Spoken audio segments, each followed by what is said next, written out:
They're changing the codes for urethane foam. It looks like anywhere between 4 months and 18 months from now. It's kind of complicated, but what they're saying is that there is a flame spread test for this foam insulation. And on the flame spread test, some of the companies passed and some of them didn't pass. And so the ones that passed can have an exposed foam in the attic without any kind of barrier. I mean, you can take a look and see the foam and you're fine on a sloped installation. But they're going to change it so that you have to have an ignition barrier applied to the foam so that it makes it more fire resistant. You can't have it exposed anymore. And so that's because of the test they do. But in the real world, if you have an attic fire and you've got an unvented attic, the oxygen gets burned up like that and probably can't sustain itself anyway. So if you do have, what I'm getting at, if you do have an attic that has an unvented attic assembly with all this foam, don't panic. Don't go running home and going, I've got to enclose all this stuff. I want to burn to death. Probably not. It's worth being concerned about, but it's not worth panicking over. And believe me, if there were a lot of people's houses burning up because of this strategy, we would have heard about it in the green community by now. Because all the people who don't like it for one reason or another are going to say, see, we told you, they're burning up. But nobody's dying, nobody's burning. It's just one of those things where the test says this, and you say, okay, fine, let's go ahead and be safe. So there's where we are with that. Shows you what kind of week I had. That was the exciting end of my week, talking that kind of stuff. Anyway, I want to introduce to you a topic that we haven't talked about here in quite some time. The last time we talked about timber frames was when Robert Foigy was here. He is a gentleman that's in Fredericksburg who goes up to Ohio, or Iowa. I think it's Ohio. It's one of those things. And he buys barns from the Amish community and the Mennonite community. The barns that are up there, they're over 175 years old. They're milk barns, and it's been in families for generations. And the reason they're having to sell these old timber frame barns is that corporate America milk is getting in there and really pricing them out of the market. They can't really be in the milk business anymore and be competitive. And they've got these wonderful structures that are very, very old, that are very durable. They stand winter after winter, 175 winters. And they're still on the tax rolls, which makes it tough for these people to deal with if they're not going to be in the milk business. Why have the barn? So he finds people primarily in Central Texas who, wants these things, and that's that business that they have. Now we're going to hear from Jack.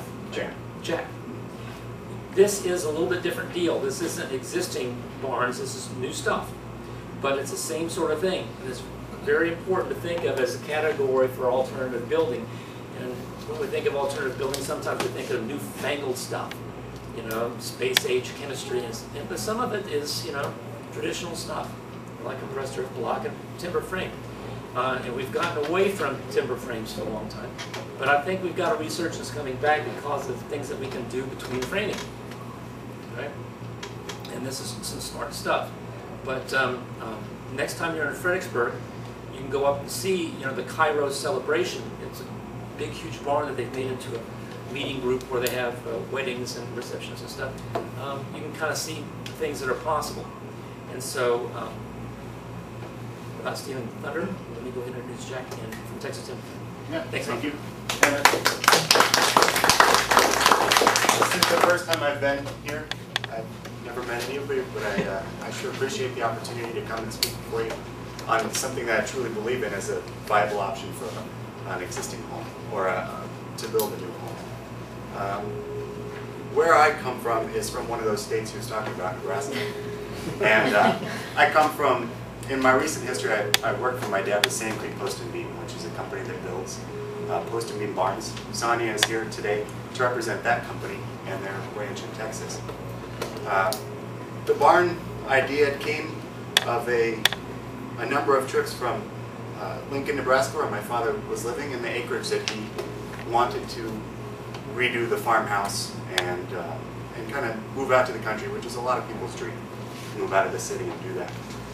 But in between driving from Lincoln to that place, he saw all these ugly metal buildings that were rusting at the bottom, falling apart, turning to chalk, just a blight on the countryside, and they'd be standing next to beautiful, $500,000 homes. And he thought, something's got to go here. There's something that's not right. So it was his idea to come up with going back into time, as was said before, and looking at maybe a different way to build, and that's post and beam construction. And he created a manufacturing process where it can all be prefabricated in a shop. All of the lumber is then delivered directly from the mill, and all of those cost-benefit savings of a prefabricated kit are passed on to the consumer, who then can erect the building themselves and have a beautiful post and beam barn built with massive timbers that's going to be there for 100, 200 years instead of an ugly metal building next to their beautiful dream home after they finally got to move into the country. So I worked within that company, and I was raised in that kind of thought process. Can it be beautiful? Can it be sustainable? Is it something that people want? Is it a marketable product? All these things are kind of where I come from. But I got more and more into the more higher end, home end of the timber frame business. And while Sand Creek Post and Beam does a lot of the metal joinery, Texas Timber Frames, which I recently purchased along with my father and a couple other investors, does things with mortise and tenon joinery.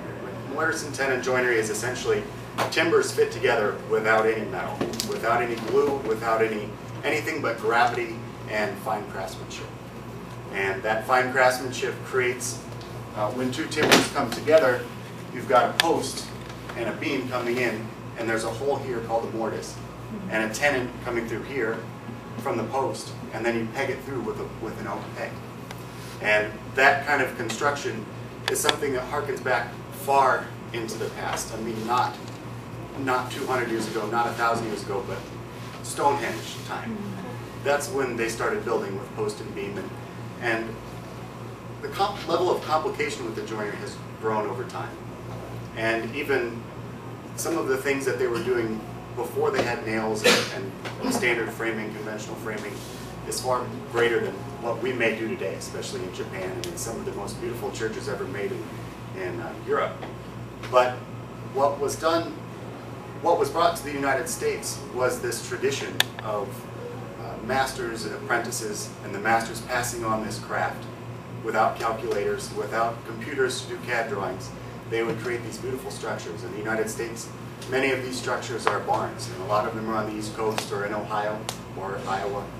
And they were built a long time ago, and they're some of the finest examples of craftsmanship that we have in our country. And they're still standing, which is the fantastic thing. You imagine some of the McMansions still standing 100 years from now. They're being built. I mean, maybe, maybe not. Maybe if they're really taken care of.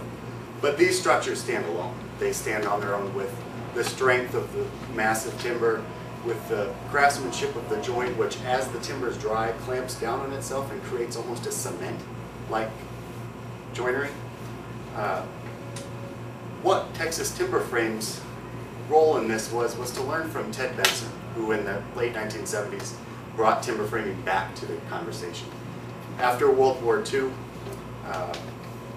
there became a mass production of nails and 2x4s, and everything became, mass-produced assembly line home building, which was great because we needed lots and lots of houses. Everybody coming back from the war needed a house, especially with the GI Bill.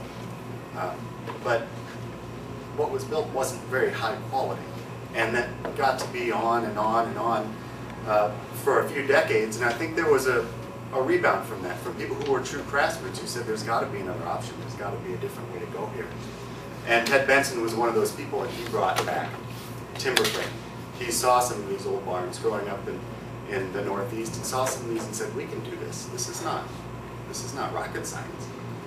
But he was able to take a look at these barns and apply it to new home construction. He replicated the joinery. He applied new forms of technology to make the job easier. Chain mortises, power tools, these kind of things were really helpful in speeding up the process, something that before would take decades could now be done in a year. Well, since that time, since the time in between the 70s and about 1997, in 1997 there was a product invented in Germany called a Hundegger machine.